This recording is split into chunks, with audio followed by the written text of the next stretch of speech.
Le Grand Matin Sud Radio, 7h-9h, Jean-Jacques Bourdin. Nous sommes avec Philippe Spanghero. Bonjour Philippe. Bonjour Jean-Jacques. Bonjour Philippe, consultant Sud Radio.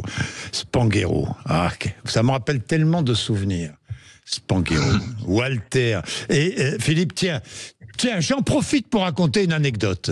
Hein Philippe, vous voulez ? Allez-y. Allez. C'était mon premier match international de rugby, je commentais pour RTL, il y a bien longtemps, l'Arms Park de Cardiff, j'étais tout jeune journaliste, et je me retrouve dans les tribunes avec à ma droite Walter Spanghero et à ma gauche Guy Boniface. Alors vous imaginez Philippe, vous imaginez. Ah oui, j'imagine bien. Vous imaginez. Et les hymnes et les chants gallois, et tout à coup, je me mets à... J'ai une larme d'émotion. Walter voit ça et me dit petit, il me met un grand coup sur l'épaule, mais vraiment un grand coup, il me démonte à moitié l'épaule et il me dit petit, moi aussi, quand je suis entré la première fois sur la pelouse de l'Arms Park, j'ai eu la larme.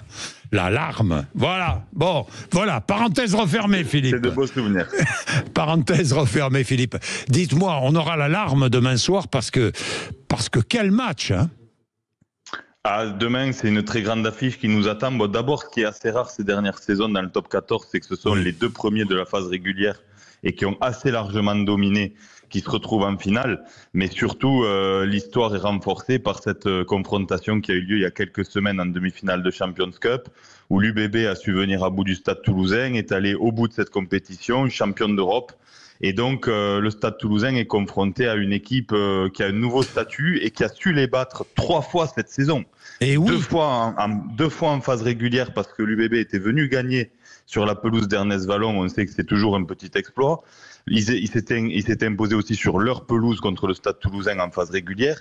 Et puis, ils ont rebattu ce Stade Toulousain en demi-finale de Champions Cup. Alors, il y a une vraie question qui se pose, c'est sur ce caractère toulousain. On sait à quel point les Toulousains peuvent être orgueilleux et sont habitués de ce genre de rendez-vous. Donc, on a hâte d'être à demain soir parce que c'est une affiche quand même qui fait rêver.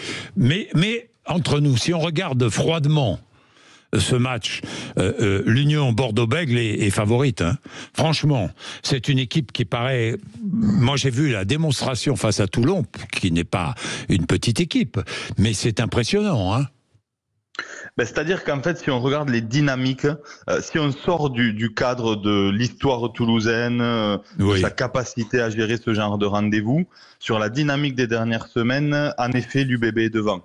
Et aussi dans la dynamique des forces en présence sur ses individualités. Ce qui interpelle un peu du côté toulousain depuis un mois et demi maintenant, depuis quasiment ce match contre l'UBB et puis la fin de la phase régulière, c'est que les grands leaders toulousains, ceux qui montrent la voie, sont un peu émoussés. On sent qu'il y a des joueurs importants. D'abord, la perte d'Antoine Dupont a fait quand même mal à ce collectif toulousain et ça se ressent. Romain Ntamak joue depuis plusieurs semaines, plus ou moins sur une jambe. Et il y a une vraie question qui se pose autour de lui aussi sur sa capacité à gérer ce genre de rendez-vous ces dernières semaines.